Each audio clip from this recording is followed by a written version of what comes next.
Ay guys, magbo-blower na ako ng hair. Kasi ang tagal matuyo. And medyo sinisipon na ako. Medyo ganun. Tapos ay magbo-blower na ako. Tingnan niyo yung pusa ko, baka tumakbo sila. Oh. Wait na. Kasi may 8 minutes na ako sa next class ko.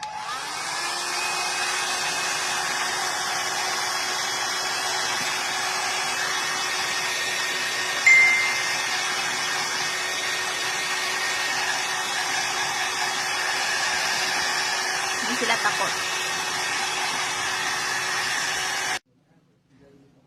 Ayun, tapos na ako mag-blower.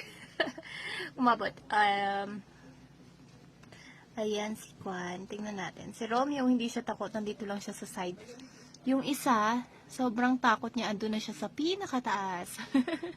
Ayun yung iba. Seryoso lang sa life. Ayan, ganito rin yung cats niya. Sobrang takot sa blower. Huwag ka matakot, Lolo Mi. Ayun, malis na si Lolo Romeo. At yun si Puti. Sobrang takot. Ando na sa taas. Bye. Class na mi.